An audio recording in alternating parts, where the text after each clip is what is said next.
Iran ने Kuwait में अमेरिकी बेस पर हमला कर दिया है।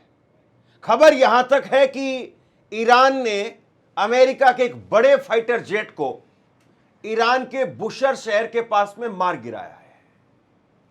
यह खबर अपने आप में बेहद चौंकाने वाली है। एक तरफ यह बड़ी खबर सामने आ रही है और दूसरी तरफ 60 दिनों के सीज फायर की खबर सामने आ रही है। खबर यह है कि डोनाल्ड ट्रंप उन्होंने सरेंडर कर दिया है और डोनाल्ड ट्रंप ईरान की शर्तें मानने को मजबूर हो गए हैं। और जो डोनाल्ड ट्रंप ओमान को धमकी दे रहे थे, अब उसी ओमान को लेकर के अमेरिका के वित्त मंत्री स्टॉक बेसेंट वो कह रहे हैं कि हमारे 200 साल के रिश्ते हैं ओमान के साथ में, हम ओमान के ऊपर प्रतिबंध नहीं लगा सकते, हम नहीं लगाना चाहेंगे।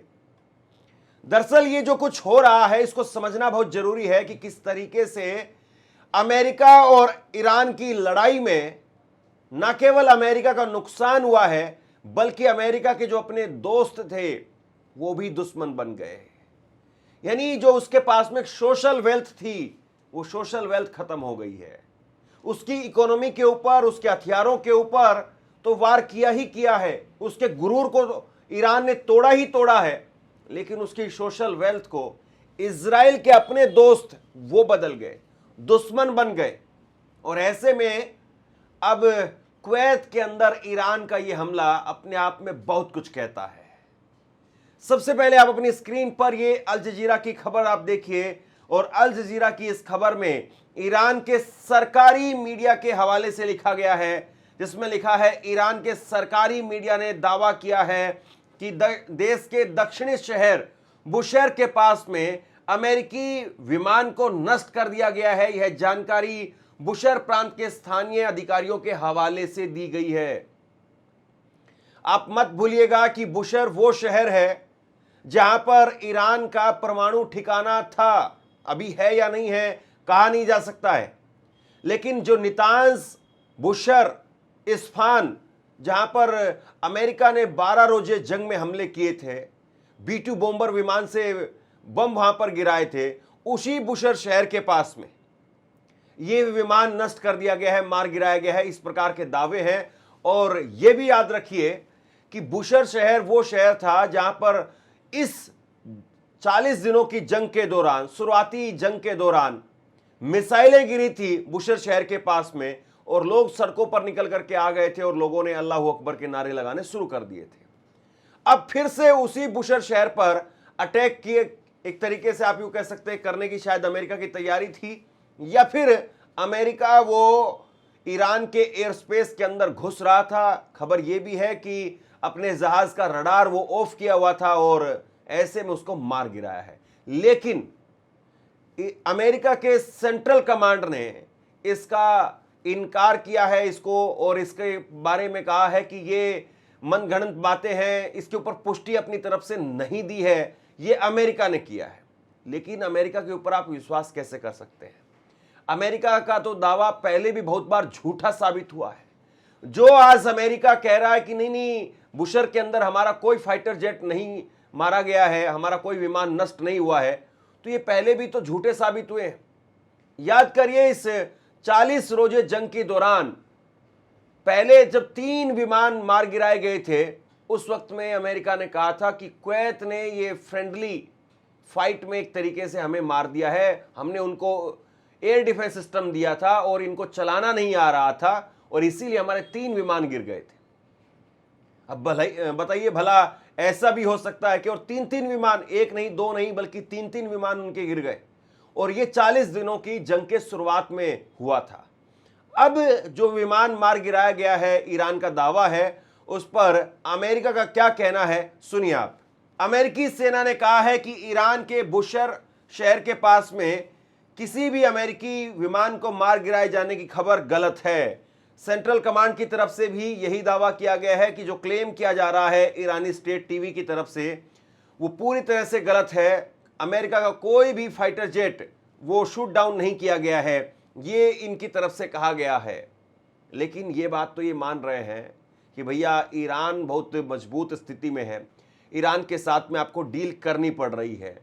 एक तरफ तो जो है वो ये चल रहा है, ईरान के दावे हैं, और ईरान जाहिर सी बात है अपने आप में ऐसे फर्जी दावे क्यों करेगा। हमें इंतज़ार करना चाहिए कि वो वीडियोस, वो विजुअल, वो तस्वीरें वो सामने जरूर आ जाए, और जिसके आधार पर ईरान ये बात कह रहा है।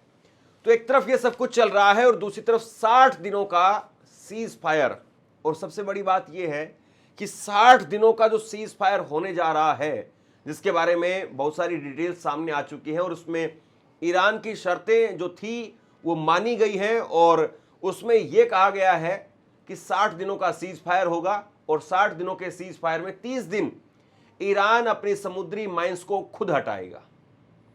हॉर्मुज के अंदर ईरान की जो समुद्री माइंस है उसको खुद हटाएगा, हॉर्मुज को साफ करेगा, हॉर्मुज को खोलेगा। ये जो है वो ईरान को लेकर के कहा गया है, और यह भी कहा गया है कि अगर ईरान ऐसा करता है, हॉर्मुज को खोलता है, पूरी तरह से ट्रेड के लिए उसको फ्री करता है, तो अमेरिका उसके प्रतिबंध वो कम करेगा। अमेरिका ईरान के ऊपर जो सैंक्शंस लगाए हुए हैं उनको कम करेगा, और उसकी जो फ्रीज एसेट्स हैं उनको भी जो है वो छोड़ने का काम करेगा। तो यानी ये पूरी तरह से विन विन सिचुएशन है ईरान के लिए।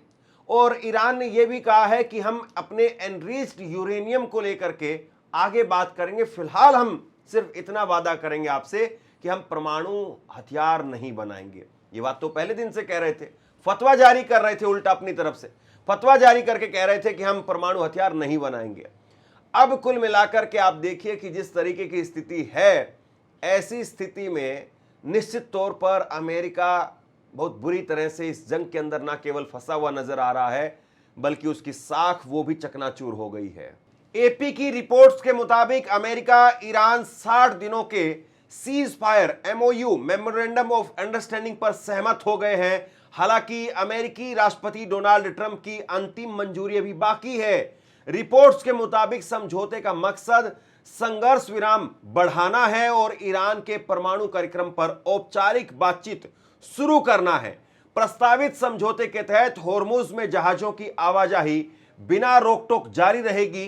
रिपोर्ट के अनुसार ईरान ने किसी भी समझौते की तुरंत पुष्टि नहीं की है। वहीं अमेरिका के उपराष्ट्रपति JD वेंस ने गुरुवार शाम कहा कि एक प्रारंभिक समझौता जरूर हुआ है, लेकिन यह साफ नहीं है कि राष्ट्रपति डोनाल्ड ट्रंप ने इसे मंजूरी देंगे या नहीं देंगे। वेंस ने कहा कि अभी यह कहना मुश्किल है कि राष्ट्रपति कब इस पर हस्ताक्षर करेंगे। उन्होंने यह भी कहा कि कुछ भाषा और शर्तों को लेकर के दोनों पक्षों के बीच में अभी भी बातचीत चल रही है। साहब मतलब गजब है, ये वाकई गजब है। एक तरफ जो है वो आप कह रहे हैं कि खिचड़ी बन रही है, और खिचड़ी बनेगी कि नहीं बनेगी इस पर भी जो है ये क्लैरिटी नहीं है। और दूसरी तरफ आप कह रहे हैं कि खिचड़ी के अंदर हमने काजू भी डाले हैं, पिस्ता भी डाले हैं, हमने बाजरा भी डाला है, हमने गेहूं भी डाला है, दलिया भी डाला, सब कुछ डाल दिया है। अरे साहब बताओ कि खिचड़ी बना रहे हो कि नहीं बना रहे हो, पका रहे हो या नहीं पका रहे हो।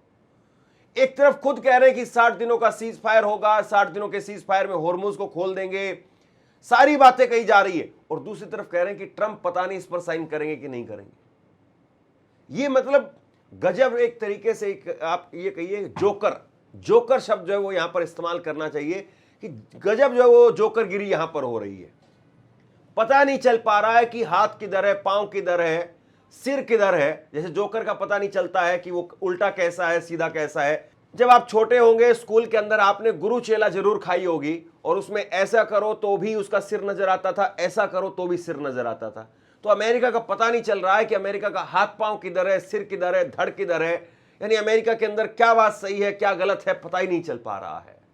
और इस बीच में एक तस्वीर जरा आप देखिए, ये तस्वीर देखिए।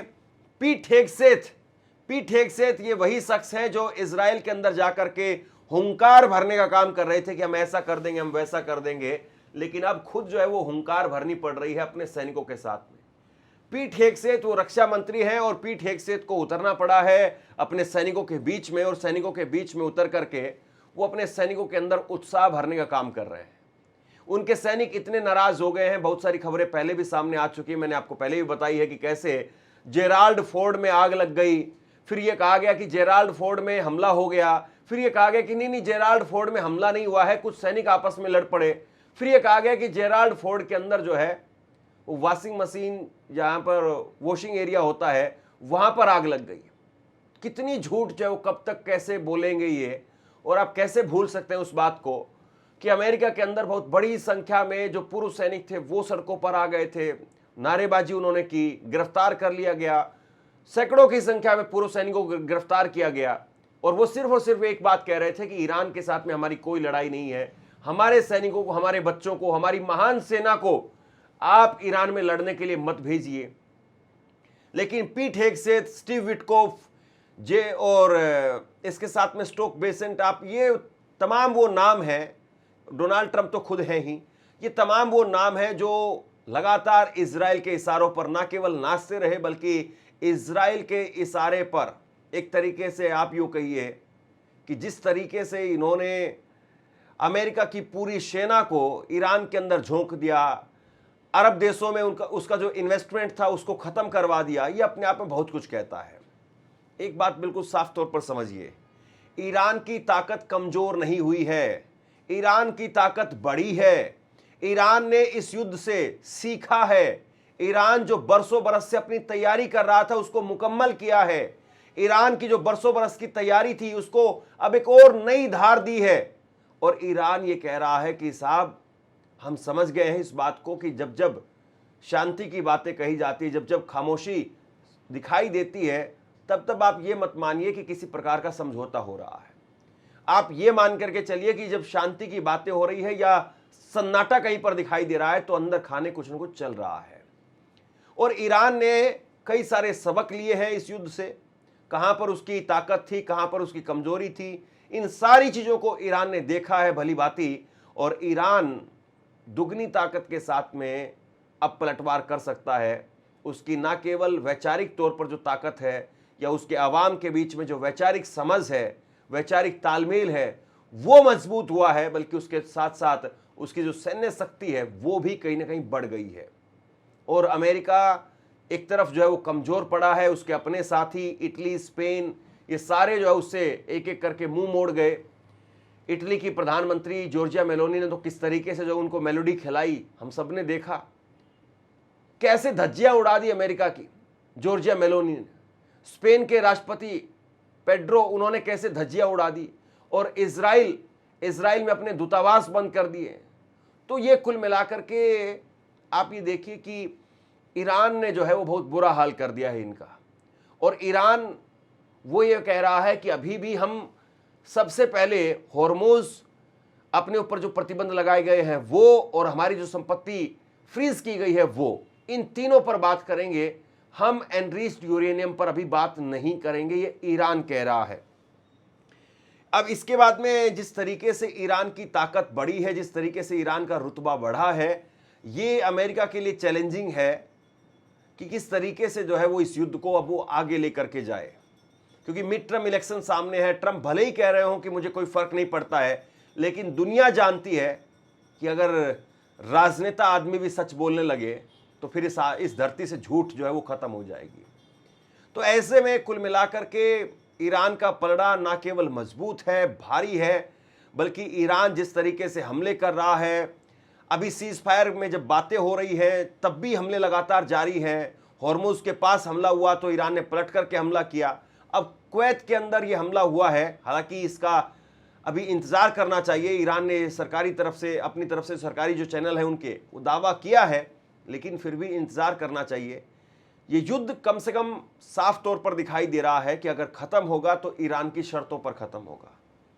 ट्रंप और अमेरिका जो चाहते थे वो तो होने से रहा, ये तो बिल्कुल साफ है। बाकी आप बताइए कि आप इसको कैसे देखते हैं। लगातार 4 महीने अब हो जाएंगे कम से कम जिस तरीके से ये युद्ध जो है वो आगे बढ़ा है, इसके बाद में क्या आपको लगता है कि अमेरिका की बातें वो ईरान मानेगा? नीचे कमेंट सेक्शन में अपनी राय लिख करके जरूर बताइए। इस वीडियो को लाइक कीजिए, चैनल को सब्सक्राइब जरूर कीजिए।